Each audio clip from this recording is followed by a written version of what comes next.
Bismillahirrahmanirrahim. Bismillah tawakkaltu 'ala Allah la haula wala quwata illa billahil aliyil azim. Qala musannif rahimahumullahu ta'ala wa nafa'ana bi ulumihim amin ya rabbal alamin. Allahumma shalli ala sayyidina Muhammad wa ala ali sayyidina Muhammad ila hadratin nabil mustafa Muhammadin sallallahu alaihi wasallam wa ala alihi washabihi wa azwajihi wa dzurriyyati wal anbiya'i wa mursalin wa ulai waswadi wassalihin wa jam'il malaikatil muqarrabin wa ususan laru syabul qadi ajilani wa ususan laru syedi nabi baktu wa umar ususan wa ali radiyallahu anhum wa ususan laru bapak ibad berjaman binaki jamil wa ususan laru musannif kitab al-arba'in nawawi nawawi abandani wa usulim wa purihim wa silsilatim wal mu'minina wal mu'minat wal muslimina wal muslimat al-ahya'i minhum wal amaslahumul fatihah. A'udzu billahi minasyaitonir rajim. Bismillahirrahmanirrahim. Alhamdulillahi rabbil alamin. Ar-Rahmanir-Rahim. Maliki yaumiddin. Iyyaka na'budu wa iyyaka nasta'in. Ihdinas siratal mustaqim. Siratal ladzina an'amta 'alaihim ghairil maghdubi 'alaihim waladdallin. Rabbighfir lana. Amin. Bismillahirrahmanirrahim. Urang lajengkeun kana pangaosan kitab Al-Arba'in Nawawi fil hadis as-shahih an-nabawiyah al-Imam Yahya bin Syarifuddin An-Nawawi. Halaman 28 anu aya kitabna anu hadis ka-17 ayeuna teh. Bismillahirrahmanirrahim. Al hadisa as-sabi asyara. Ahadisu as-sabi asyara ari hadis eta anu ka-17 an Abi Ya'la katampi ti Imam Abi Ya'la. An Abi Ya'la Syaddad bin Aus katampi ti Imam Abi Ya'la Syaddad bin Aus. Radhiyallahu anhu radhiya muga-muga mikari dosa Allah Gusti Allah anhu kaya Imam Abi Ya'la Syaddad bin Aus. An Rasulillah sallallahu alaihi wasallam katampi ti Kangjeng Rasul sallallahu alaihi wasallam qala ngadawuh ieu Kangjeng Rasul sallallahu alaihi wasallam innallaha kana basa innallaha Saur Kanjeng Nabi innallaha katabal ahsana ala kulli syai'in fa idza qataltum fa ahsinu al-qitlata wa idza dzabhtum fa ahsinu adzabhata wa yuhid ahadukum safratahu wal yurih dzabihatahu rawahu Muslim. Saur Kanjeng Nabi innallaha sanyana Gusti Allah kataba eta nyatat Gusti Allah atawa nuliskeun Gusti Allah al ahsana kana pirang-pirang anu aralus kana amal-amal anu aralus kealusan-kealusan ala kulli syai'in kana naon wae perkarana fa iza qatatum tuluy di mana-mana maehan anjeun tegasna maehan kana hewan-hewan atawa maehan kana tatangkalan fa ahsinu mangka kudu ngaluskeun aranjeun kabeh alqitlata kana cara maehanana wa idza dzabhatum adzabahtum jeung di mana-mana mencit aranjeun kabeh pepencitan mencit hayam mencit sapi mencit domba mencit munding mencit kuda fa ahsinu mangka kudu ngaluskeun anjeun kabeh adzabhata kana cara mencitna wal yuhid jeung kudu naon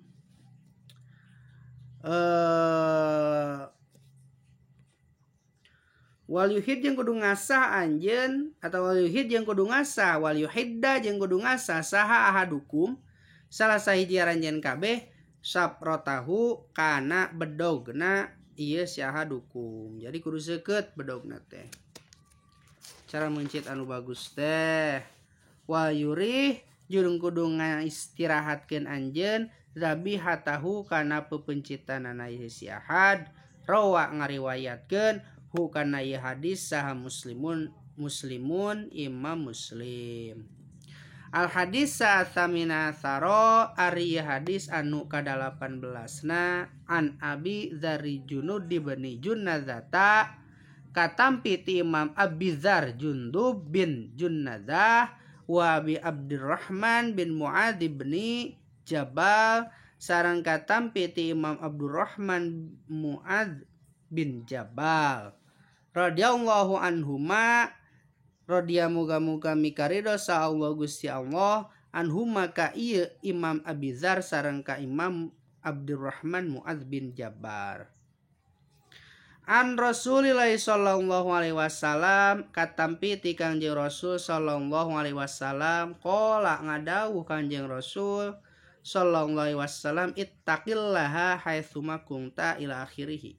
Ngadawuh kana basa ittaqillaha haitsuma ila akhirih. Ittaqi kudu takwa anjeun Allah ka Gusti Allah haitsuma kunta di mana wae bukti anjeun di mana wae aya anjeun. Watbi' jeung kudu nuturkeun anjeun as-sayyi'ata kana amal goreng anjeun al-hasanata ku kaalusan anjeun.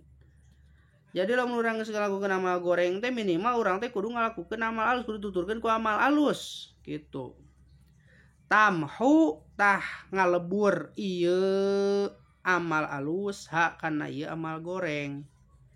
Wa kholiqin nasa jeung kudu wa kholiq jeung kudu boga budi pekerti anjeun annasa ka jalma-jalma bihulukin kalawan pirang-pirang budi pekerti hasanin anu bagus anu baragus. Rawa ngariwayatkeun hu kana ieu hadis saha Tirmidzi Imam Tirmidzi.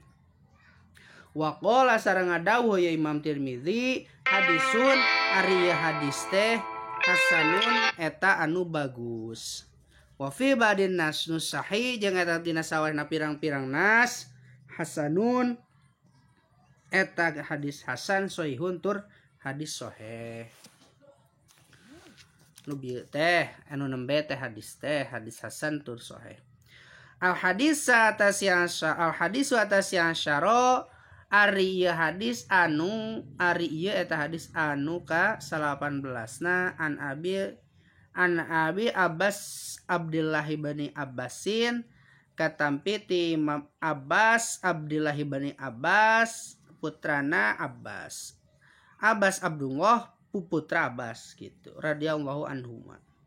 Radia muga-muga ngaridoan mikarido saul Gusti Allah anhuma ka ieu Abbas Abdullah sareng ka Abbas ka Imam Abbas. Qala ngadawuh Kangjeng Rasul atawa Abbas kungtu kana basa kungtu. Saur Abil Abbas teh kungtu bukti kaula khalapan Nabi sallallahu alaihi wasallam eta aya di belakang Kangjeng Nabi Muhammad sallallahu alaihi wasallam yauman dina hiji waktu dina hiji poe. Pakola teras ngadawuh ya Kangjeng Rasul ya gulamu kana basa ya gulamu hei budak lora atau budak lalaki. Ini sanyanyana kaula sur Kangjeng Nabi alimu eta rek mapatahan kaula ka anjeun atau rek merenyaho kaula ka anjeun kalimatin kana pirang-pirang caritaan. Ahfad kudu ngaraksa anjeun Allah ka Gusti Allah, yahfad tah bakal ngaraksa Gusti Allah ka anjeun. Ahfad tah kudu ngaraksa anjeun Allah ka Gusti Allah, tajid tah bakal manggihan Gusti Allah hu ka anjeun tujahaka di hareupeun anjeun tegasna ditulungan ku Gusti Allah. Idza sa'alta di mana-mana mere anjeun atawa idza sa'alta di mana-mana menta anjeun pas'al tah kudu ngenta anjeun Allah ka Gusti Allah. Wa idza asta'anta jeung di mana-mana menta tulung anjeun fasta'in tah kudu menta tulung anjeun billahi ka Gusti Allah. Wa'lam jeung kudu nyaho anjeun annal ummata sanya-nyana umat lawij tama'at lamun mah dikumpulkeun ieu umat ala ayan fa'u kana yen nek ngamangpaatkeun ieu umat ka anjeun bisyai'in ku hiji perkara lam yang fa'u tah moal bisa ngamarangpaatkeun ieu umat ka anjeun ila bisyai'in angin ku hiji perkara qad kataba anu geus tetela geus nakdirkeun Gusti Allah atau anu tetela geus nakdirkeun hu kana ieu saha Allah Gusti Allah laka ka anjeun. Wa inijtama'u jeung lamun mah ngumpulkeun ieu umat ala aya durru kana yen rek ngamadaratkeun itu maranehanana ka anjeun bisyai'in ku hiji perkara lam yadurru tah moal bisa ngamadaratkeun itu maranehanana ka anjeun ila bisyai'in angin ku hiji perkara qad kataba anu geus nakdirkeun Gusti Allah hu kana ieu atau qad kataba anu geus nganakdirkeun hu kana ieu saha Allah Gusti Allah alaika ka anjeun. Rufi'at diangkat naon al aqlamu pirang-pirang kalam wajafat jeung geus garing naon asuhupu pirang-pirang lembaran. Rawa ngariwayatkeun hu kana ieu hadis saha at-Tirmidzi Imam Tirmidzi. Wa qala jeung ngadawu ya Imam Tirmidzi hadisun ari hadis hasanun eta hadis hasan eta hadis anu bagus sahihun tur hadis sahih. Wa fi riwayat Ibnu Ghairi Tirmidzi jeung dina hiji riwayat anu salian ti riwayat nati Imam Tirmidzi ahfad Allah tajidhu. Ahfad tabakal ngaraksa ahfad ngaraksa anjeun Allah ka Gusti Allah tajid tabakal manggihan Gusti Allah ka anjeun ama maka di hareupeun anjeun. Ta'arruf di mana-mana ngenalkeun anjeun illallah ka Gusti Allah firaqo dina waktu senang anjeun. Ya'rif tabakal uning Gusti Allah ka anjeun fi syiddati dina waktu payah. Wa'lam jeung kudu nyaho anjeun annama kana yen sanyanyana perkara ahto anu keuna ieu ma ka anjeun lam yakun tah moal ditakdirkeun ieu ma liusibaka kana keuna ka anjeun. Wama jeung kana perkara asobaka anu keuna ieu ma ka anjeun lam yakun tah moal ditakdirkeun ieu ma liukhtiaka kana nyalahan ka anjeun. Wa alam jeung kudu nyaho anjeun anna nasro kana sanyanyana pitulung ma'as sobari eta tetep sartana sobar.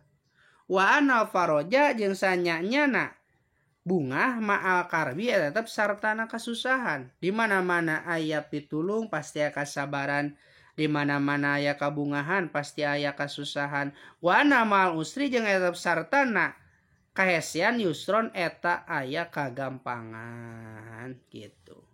Ahadits asyar isruna wallahu a'lam bissawab.